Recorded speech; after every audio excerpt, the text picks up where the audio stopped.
Welcome back to Culture Bite. I'm Kevin, and Halo Season 2 has finally ended. A season that I wasn't expecting, but now I actually want a Season 3. In this video, I'm going to explain the ending of Halo Season 2, some differences from the games, and some predictions I have for potential Season 3.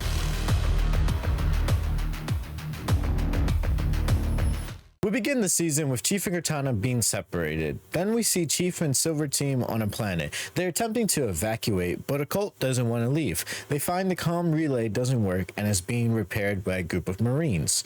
But a group of elites take out the Marines. Master Chief goes to rescue them before the planet is glassed, but Perez is the only Marine that he manages to save.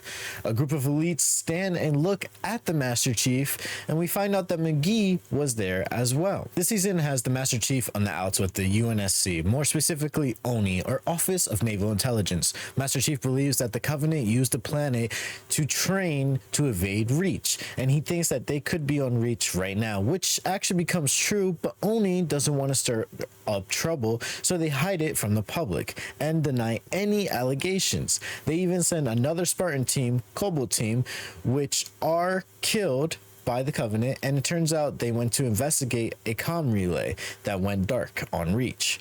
Oni knew of this and lied about it, especially to the Master Chief, and made him seem kind of crazy. Kind of reminds me though of the first mission in Halo Reach when you were tasked to investigate the comms relay and turns out that the Covenant are actually on Reach and are attacking. One of my favorite missions, I gotta say. Oni evacuates all essential personnel. Admiral Keyes, this is actually Captain Keyes from the first game, decides to stay on Reach to help defend the planet, but he actually dies on Reach instead of on the Pillar of Autumn. In the game, if anyone knows, he actually does die by the hands of Chief, but that only is because he starts to turn into a grave mine for the Flood. Oni leaves Chief, Riz, and Vanek on Reach without their armor. Halsey and Soren are there as well, and they are helping with an evacuation. Vanek is killed and Chief is injured until Soren's wife shows up somehow and rescues them all. But that's before Riz thinks that it's a smart idea to retrieve Vanek's body for a proper burial. After they escape Reach, they go to a planet to recuperate, but this is when Riz decides she can't go further anymore because of her injury. Kai is now the one that trains all the Spartans 3s, and Perez becomes one of herself.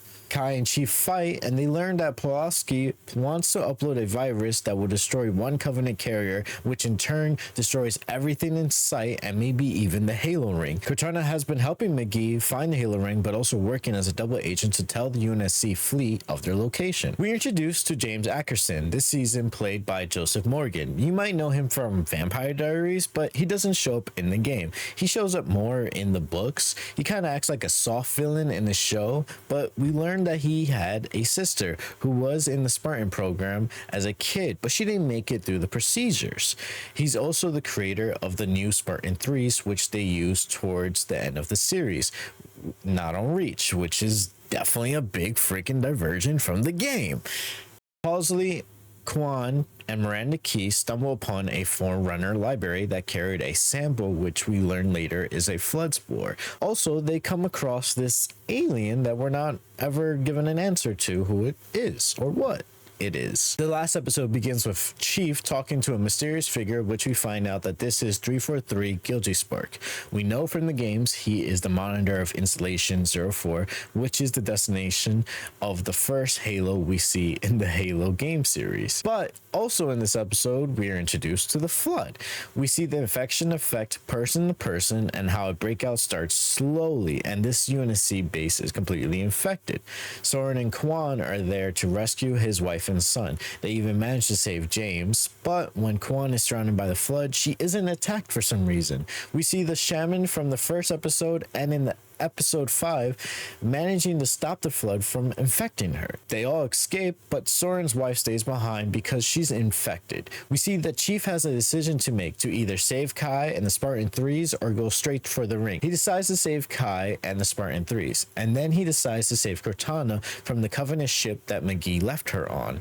Chief and Cortana land on the ring, and this is when they run into Makee and the Arbiter. The title Arbiter and the armor is given to someone that has great shame, but this is actually false, as the great prophets changed this from Shangheili religion because it was actually someone that was actually like a hero.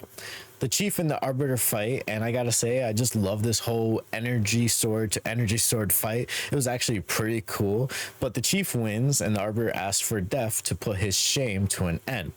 As that happens, Makee runs through the door, so this ends with Kai floating in space after she crashed her cruiser into another ship.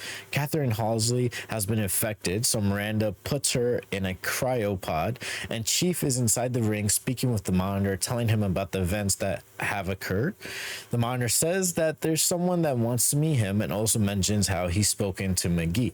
It seems like 343 is trying to find someone to activate the Halo ring, especially now with the flood spreading. The whole reason for the Halo Ring's existence is to basically rid the galaxy of life so the flood has nothing to consume. But the way is now lit and Master Chief puts on his helmet, which is now damaged. And you can tell he has some more scuff marks and he didn't have before, but makes you think like, what happened from then till now? Now I have some theories on who wants to speak with the Master Chief, and I think that maybe this is the Gravemind and the monitor could actually be working for him. We did see examples of this on the Halo Ring in Halo 2, and as far for Halsey's cryosleep, I'm wondering if this is actually her or one of her clones.